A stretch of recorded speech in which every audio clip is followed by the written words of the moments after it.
Un vocero del Talibán en conferencia de prensa televisada desde Kabul este martes envió varios mensajes a la comunidad internacional. Dijo que la seguridad de ciudadanos extranjeros y embajadas en Afganistán se mantendrá. Zabiullah Mujahid dijo también a naciones vecinas que no se permitirá a nadie usar al país en su contra. A la prensa dijo que cualquier interacción con el Talibán estará basada en principios. También dijo que se van a permitir sus publicaciones en el marco del Islam. Hubo otro importante mensaje y este fue para las mujeres. Escuchemos. No habrá violencia contra las mujeres ni discriminación contra ellas en el marco de la ley islámica.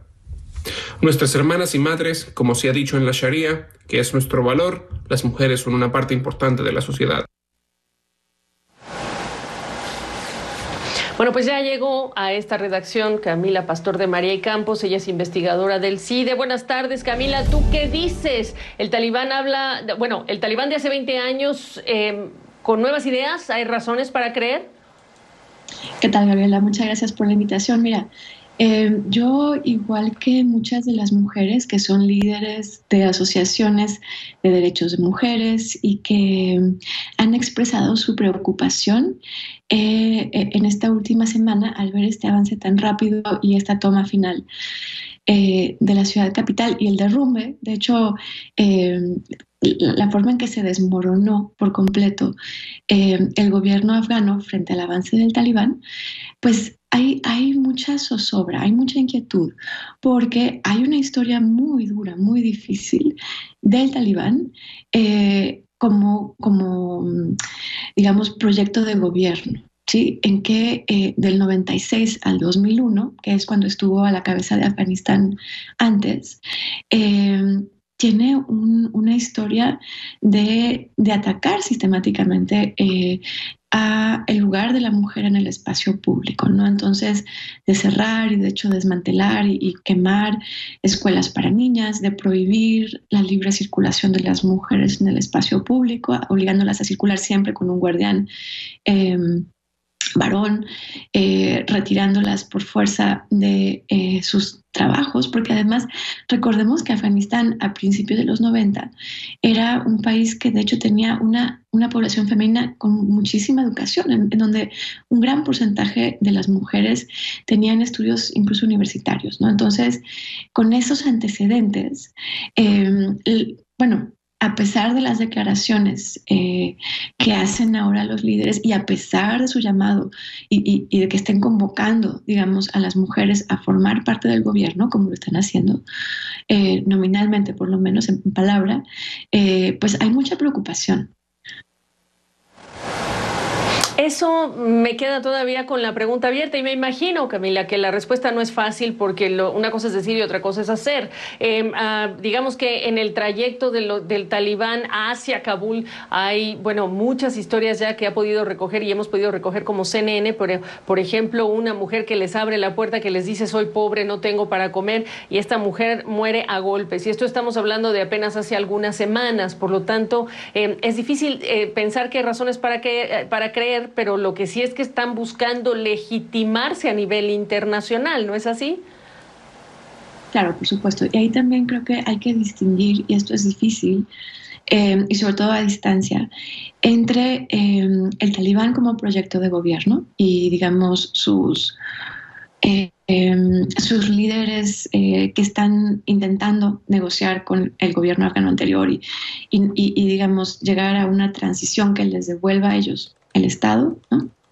Y el Talibán como un montón de jóvenes, ¿no? De milicias, de soldados jóvenes que llevan 20 años en guerra, porque recordemos, desde la ocupación norteamericana en 2001 hasta ahora, el Talibán nunca dejó de existir. No estaba ya en el gobierno, no era, digamos, el Estado afgano, ¿no? A ese lo suplantó Estados Unidos con primero su intervención militar y luego con un gobierno aliado suyo que cayó precipitosamente con la salida de las tropas que ordena el presidente Biden. Y entonces, ojo, aquí lo que tenemos es que el Talibán tampoco es un actor unificado, ¿no? O sea que finalmente, por más que sea un movimiento que ahora se presenta como victorioso, ¿no? Efectivamente, es distinto y desafortunadamente quizás que las ¿Qué autoridades significa entonces eso? Sí, claro, perdona, que tuvimos un problema de audio, perdóname. ¿Qué significa eso en la práctica? Es decir, a partir de ahora, ¿a qué puede aspirar una mujer o una niña si miramos al pasado como referente?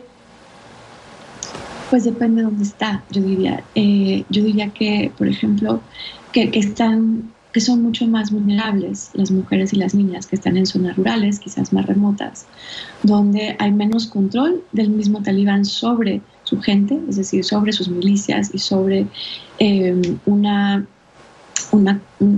cultura local que tiene esta memoria, ¿no? Y este trasfondo de haber sido sumamente violento y sumamente hostil, ¿no? Hacia las mujeres y su presencia pública. Entonces, yo diría que quizás, ya que está buscando esta legitimidad nueva y que bueno, que además llega, digamos, al poder en un mundo diferente, que 1996, cuando llegó antes, que quizás sí, en los centros, digamos, en Kabul, la capital, en las ciudades grandes de Afganistán, el talibán pueda mantener un control más llano sobre su proyecto y sobre sus soldados y obligarlos a respetar la nueva línea que se está definiendo desde los liderazgos principales, y eso sería una ventaja.